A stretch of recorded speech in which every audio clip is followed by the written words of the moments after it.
Baik, Assalamualaikum warahmatullahi wabarakatuh. Nah, ini Ibu akan menyampaikan tentang materi inkubator, ya. Kita lihat di sini gambar inkubator. Insya Allah kita semua pernah melihat ini, walaupun mungkin kalian belum pernah masuk ke ruang rawat bayi yang dengan menggunakan inkubator, ya. Jadi sudah tadi kita bahas di GC bahwa pengertian inkubator adalah alat untuk mempertahankan lingkungan yang cocok untuk bayi baru lahir dan menjaga agar suhu lingkungannya menjadi lebih stabil. Lebih stabil di sini berarti dia sama suhunya dengan suhu ibu, ya, dalam perut ibu. Tujuan pemberian inkubator adalah memberikan suhu yang hangat pada bayi, ya. Jadi artinya yang paling kita takutkan pada bayi yang baru lahir adalah terjadi hipotermi.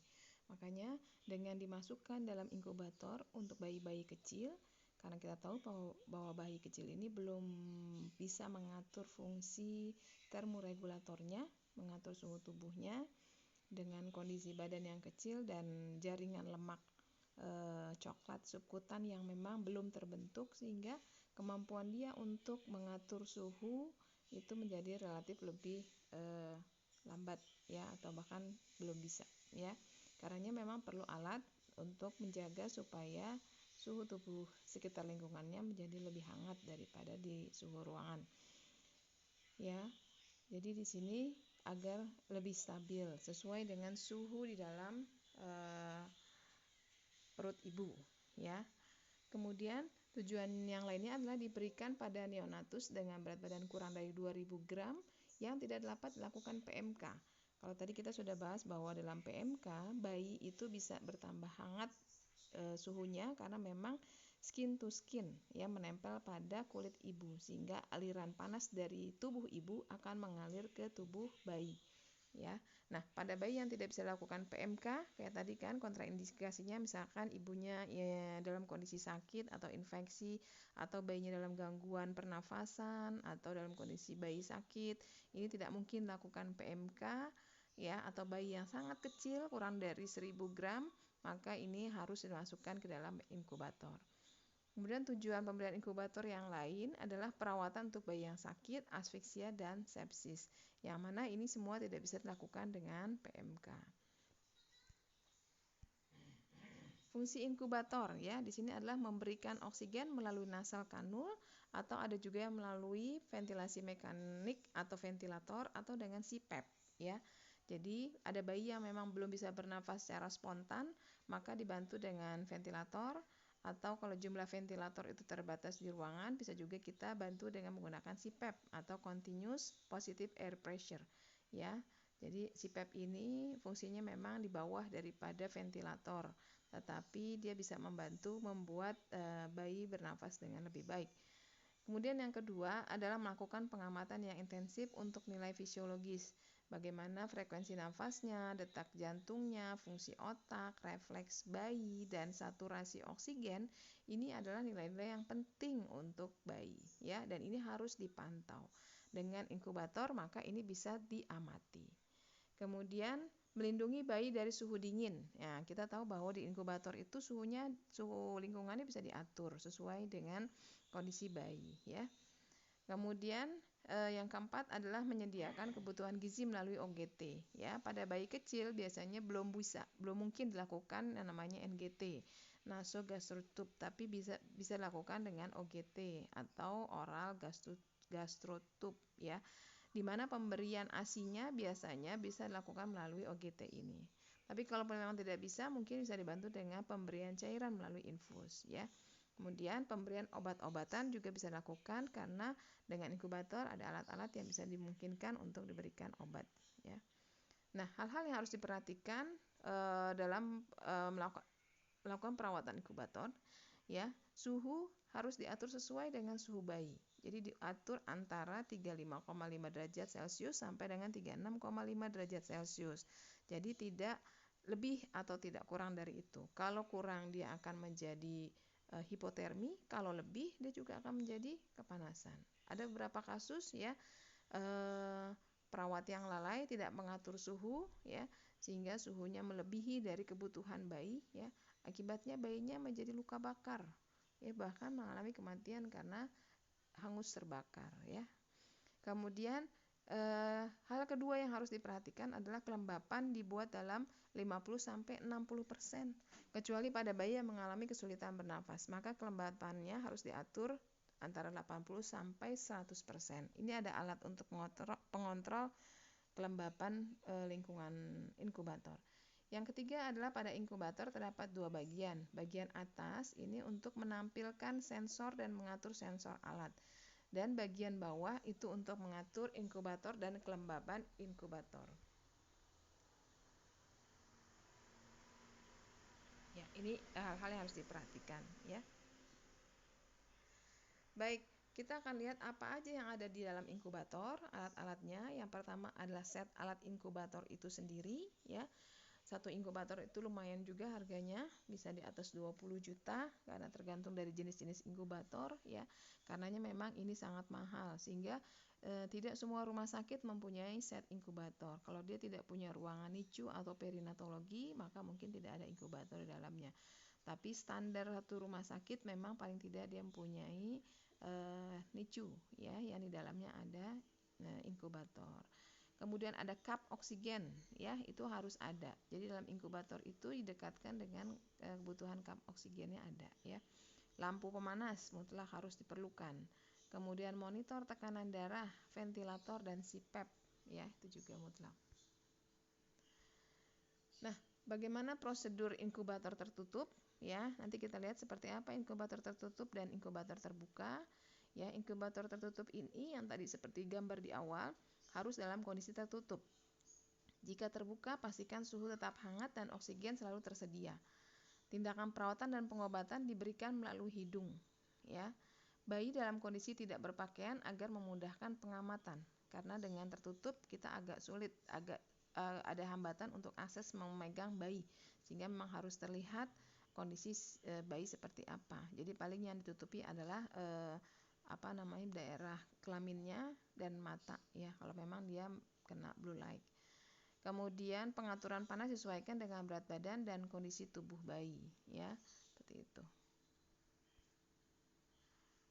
Kemudian pengaturan oksigen juga harus selalu diamati ya, karena pada inkubator yang tertutup ini kita agak sulit memegang bayi, sehingga memang harus bisa kita amati, ada monitornya, saturasi oksigennya harus terlihat berapa persen saat itu dia ya, dan ini bisa diamati dengan monitor. Inkubator harus ditempatkan dalam ruang hangat dengan suhu 27 derajat ya. Ini inkubator yang tertutup. Nah, kemudian ada juga inkubator yang terbuka. Inkubator terbuka nanti kita lihat jenisnya, ada gambar di bawahnya ya. Inkubator yang dilakukan dalam keadaan terbuka saat memberikan perawatan pada bayi. Dia menggunakan lampu pemanas di atasnya ya, dalam rangka memberi keseimbangan suhu ya, supaya lebih normal dan hangat. Kemudian membungkus dengan selimut yang hangat ya, jadi bayinya dibungkus dengan selimut karena memang karena terbuka bisa jadi alur udara, konveksi udara akan masuk ke dalam inkubator bayi, sehingga harus dibungkus dengan selimut. Kemudian dinding keranjang ditutup dengan kain untuk mencegah aliran udara ya. Kemudian kepala bayi harus ditutup menghindari kehilangan panas tadi, karena bayi ya evaporasi terbesar adalah di kepala. Kemudian mengatur suhu inkubator sesuaikan dengan berat badan bayi. Nah, sekarang kita lihat jenis-jenis inkubator. Yang pertama adalah radiant warmer inkubator. Ini di bagian atasnya terdapat alat pemanas. Keuntungannya memudahkan dokter dan perawat untuk mengontrol kondisi bayi. Kekurangannya adalah suara tidak terkontrol karena memang terbuka. Jadi siapapun akan didengar oleh si bayi karena terbuka ya, tidak tertutup. Ini yang tadi inkubator jenis terbuka tadi ya. Kemudian ada infant inkubator. Ya, ini infant inkubator ini adalah inkubator yang tertutup, mempertahankan suhu dan kelembapan mendekati suhu dalam rahim ibu. Kelemahan jenis ini karena menggunakan tutup, kontrol agak lambat ya, karena berarti kita harus membuka dulu pintunya untuk bayi, dan itu pun membukanya harus pelan-pelan ya, karena kita agak sedikit membanting pintu inkubator walaupun itu dari plastik, tetap menimbulkan intensitas tekanan suara yang cukup mengagetkan buat bayi. Jadi perlu kalian ketahui bahwa intensitas frekuensi suara yang bisa ditolerir oleh bayi tidak boleh lebih dari 50 desibel, ya. Tapi kenyataannya berdasarkan literatur yang Ibu baca bahwa ada beberapa penelitian sebagian besar rumah sakit, ya, intensitas suara di ruangannya itu bahkan lebih dari 70 desibel. Nah, 70 desibel ini setara dengan kebisingan suara penyedot debu, ya, vacuum cleaner. Nah, itu seperti itu. Dan itu sangat mengganggu bayi. Kalau bayi sudah terganggu, maka bisa menjadi tingkat nyerinya meningkat. Kalau dia nyeri meningkat, maka bisa terjadi gangguan fungsi fisiologis dalam tubuhnya. Bisa respiratorinya terganggu, bisa juga detak jantungnya terganggu, dan ini tidak baik. Maka memang harus yang kita lakukan adalah menjaga supaya bayi tidak terganggu fisiologisnya. Kita kurangi hal-hal yang mengganggu tingkat stres bayi, yang mengganggu tingkat rasa nyeri bayi, ya. Jadi dari suara, kemudian tadi dari cahaya juga harus kita atur, dan suhu, ya, suhu juga harus kita atur. Karena itu semua menjadi stresor yang paling bermakna buat bayi, ya. Karena memang perubahan yang sangat drastis ketika bayi lahir ke bumi, ke dunia, itu berbeda dengan kondisi dalam rahim ibu. Dalam rahim ibu itu suhunya hangat, tidak ada suara, dan gelap, ya. Begitu dia lahir, ketiga kondisi itu sangat drastis terjadi perubahannya, dan ini menjadi sumber stresor utama bagi bayi. Yang ini harus kita atur, ya. Jadi infant inkubator ini ada positifnya. Dia bisa membuat suhu inkubator menjadi kedap suara, ya, sehingga tidak seperti radiant warmer inkubator tadi atau inkubator yang terbuka, ya. Karena inkubator terbuka berarti suara dari mana-mana di ruangan itu bisa masuk ke telinga bayi, ya. Kemudian ada yang tiga adalah transport inkubator. Transport inkubator ini adalah inkubator yang digunakan apabila bayi akan melakukan pemindahan ruangan atau pindah rumah sakit. Nanti kita bisa lihat gambarnya. Nah, ini gambarnya, ya, radiant warmer inkubator. Ini yang terbuka, ya. Jadi di atasnya tidak ada tutupnya, sehingga udara bisa masuk dan kebisingan pun akan masuk. Walaupun udara bisa diatasi dengan dengan lamp warmer, ini ada lampu pemanas, ya. Ini bisa diatasi suhu, tetapi kalau suara tidak bisa, karena dari mana-mana suara akan masuk didengar oleh si bayi. Nah, ini infant inkubator, ya, yang tadi kita sudah bahas. Kita lihat ada di bagian atas dan ada di bagian bawah. Jadi nanti ada yang bagian atas. Ini kalau kita lihat di sini, ini ada alat pengatur suhunya di sini, ya. Jadi nanti bisa kita atur suhunya, settingan 35,5 sampai 36,5 derajat Celcius, tidak boleh lebih, ya.